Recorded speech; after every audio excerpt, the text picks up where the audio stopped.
I'm Kelly from the Ocean Institute, and we've partnered with the Wetlands Foundation to create this amazing mobile learning center. This mobile learning center is for all ages.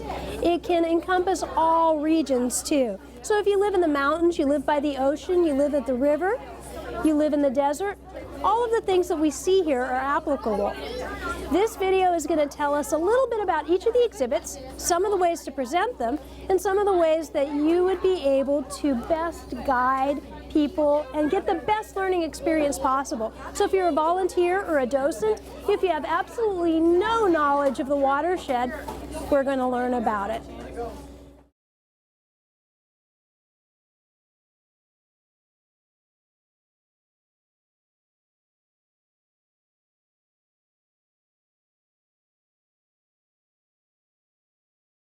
This will be your first stop at the Wetlands Learning Center. This theater here comfortably holds 40 people. We bring the children in and have them sit along the floor, moving up to the front, but not all the way up to the front. We're going to have a small aisleway where you can walk back and forth and allow ease of entrance through those doors and also to the door in the back. So once you have all the kids seated, it's time to talk about what this exhibit is about. And as a docent or a volunteer here in the Wetlands Center, you will want to be able to explain what a watershed is. A watershed's an area of land that drains to a body of water. So you could either have a lake or a stream or a river that collects the water. All that area of land between the high points of mountains and hills will drain down. That's the watershed.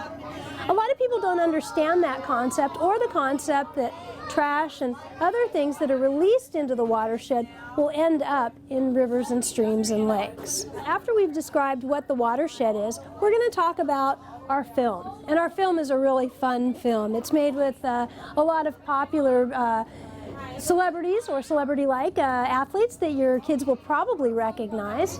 You'll want to warn them about some of the surprises. It's a great film. It has a lot of special effects. There's wind, there's fog, there is flashing lights. So especially with little children, you may want to warn them about some of the surprises that are happening. So once your children are oriented and you are ready to start your movie presentation, you're going to come to the back of the trailer. And you'll see that there's two buttons here to start our movie. The top button is the school button. The school button has a little bit of extra animation showing the water cycle and the watershed. The public button is a little bit shorter film. That does not have the extra animation in it. You'll want to hit the school button to get the movie started. Once you hit the button, it's going to dim the lights, it's going to start the movie, and from here, it's smooth sailing. All right, so now once your film is finished, you're going to bring your kids into the watershed learning room. Open up the doors and let's head inside.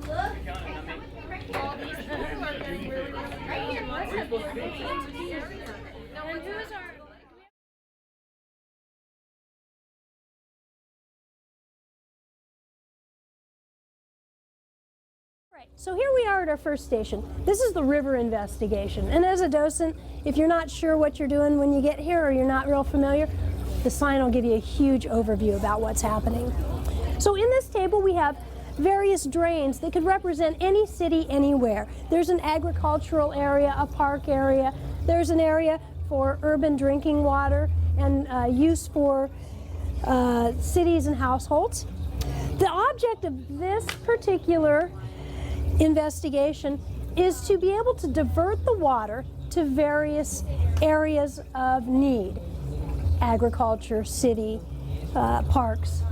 And you will use a series of dams. Some of the dams have holes in them, some of them are solid, and you'll put them in between the pegs that are in the river exhibit.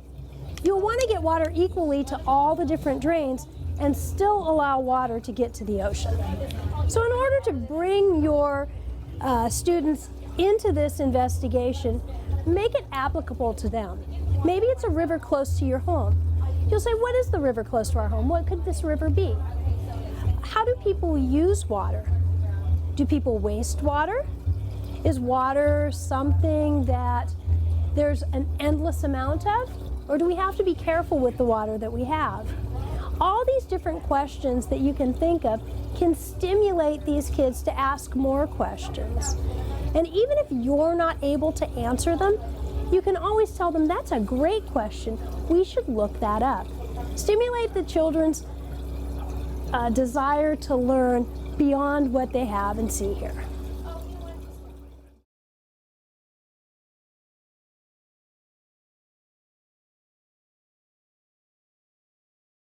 So here we are at exhibit number 2, and this is the lake investigation. This is a computer-generated model of an area that has, over time, become differently populated. Nature has a way of balancing its own ecosystem. Checks and balances happen. So while these checks and balances are going on in nature, people moving in can definitely affect that. As we move in here, we can look at the different settlements that were happening during the 1650s. As you turn the knob in a clockwise direction, you can see the date is changing. And as the date changes, so do the developments. In this exhibit, in our lake investigation, we need to know how human impact affects the lakes. Some of the things to look at is to look at the amount of farming that's going on, and also that the lake gets smaller. People are using the water, and watch as the wheel turns, the lake's water quality will also become cloudy or dark. You'll see that it's not as pristine anymore. Some of the things to ask the kids is, what happens when people move in? And can people do things to stop the destruction of different ecosystems? An ecosystem is very fragile, and it relies on all the different pieces to make it work. If one of those pieces falls apart, let's say the chain on your bicycle falls off, that system doesn't work either. And the same thing happens with our ecosystem too. Some of the questions that you can ask to spark more learning is, what do people use lakes for? What is a lake? Where does lake water come from? If a lake were to dry up, what would happen? When the areas dry up, we have all these sediments, all these things that can blow into the air, creating other problems in the environment. What type of wildlife relies on lakes? Is it just fish? Or maybe some animals rely on lakes too. Different questions like that can make kids think about maybe what happens in lakes.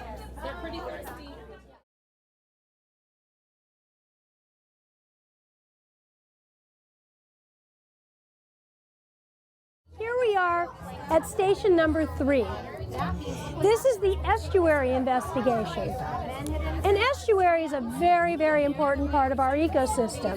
It contains a lot of pieces that if one of those were to fall apart, the whole estuary would collapse and everything thereof.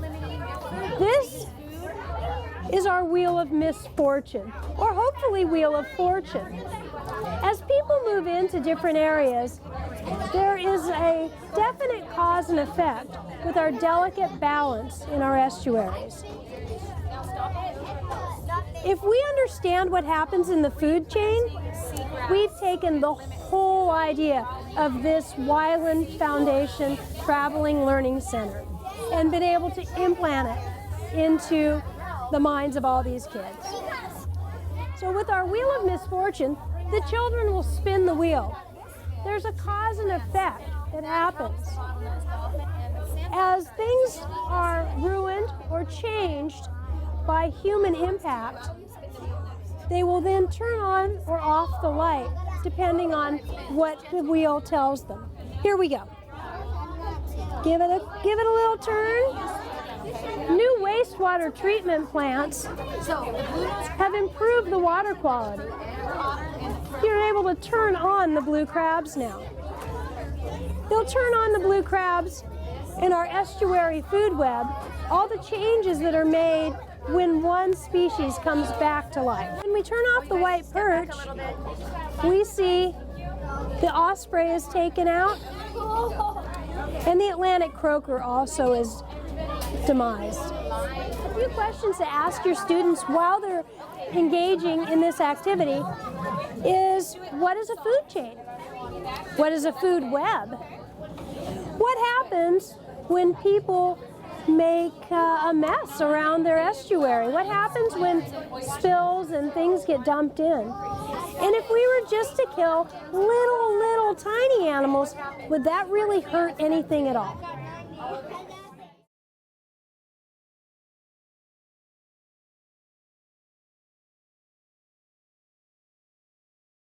All right, here we are at station number 4. This is the ocean investigation. So where does all the trash go? If you were to throw a candy wrapper on the ground at your school, could it really end up in the ocean? This interactive experience takes little bits of plastic and little pieces of what are pollutants, and the children have a chance to put them on different areas, maybe in front of the farm or by the school or the houses. They start the rain and they can see where the pollution ends up, and it runs downstream. Some of the things that you can ask kids, how can you prevent this? What are some of the ways that you can make an impact, or you can make a difference? What types of plastics will float? What types of plastics will sink? What types of things get into our water? Oils, sewage. So all of these questions can be asked, and then how can you clean it up? All right, guys, so in this little station here, we're going to take all these little pieces of round colored balls, and we're going to call them different types of pollution. Where do you see pollution? Do you see pollution by the police station, maybe? How about on the roads? All right, guys, so after everything is polluted and all this pollution's everywhere, let's see what happens when it rains. Okay, push it harder, push it a little harder. There we go. 4, 5, 6, 7, 8, 9, 10.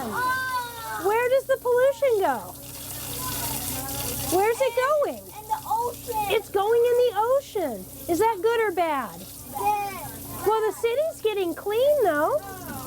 So is that good? Yes. But is this the best way to clean a city? No. How should we clean a city? What are some of the things we can do so pollution doesn't end up in the ocean? Clean up. Clean up, yeah. Very good. What if you see trash on the ground? What if you were to see some trash? What would you do? You would pick it up. What if it wasn't your trash? I wouldn't still clean it up. You'd still clean it up? That's very good. All right, guys.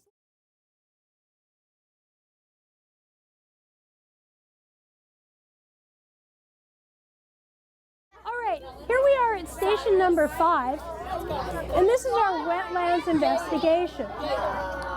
In this particular station, we're going to be looking at indicator species. Now, an indicator species is something that's going to tell us, an animal that's going to tell us about what's happening in our wetlands or in our environment. Indicator species occur everywhere. In our oceans in California, we look at the brittle star. When the amount of oxygen in the sand and mud runs out, the brittle star is the first animal to die out. In this exhibit, we'll be looking at different pictures. There will be a key with the pictures with a number on the back. You can put this over the microscope, and a lot of kids just like to learn a little bit about magnification. Put their hands on there and understand that it's going to be bigger. They'll put the pictures on there, and they'll be able to see what their animals are. There's also samples in the jars. Different areas have different indicator species, and you'll be able to know what animals are indicator species in your area. You can look through the different animals and see if an indicator species for your area lives there.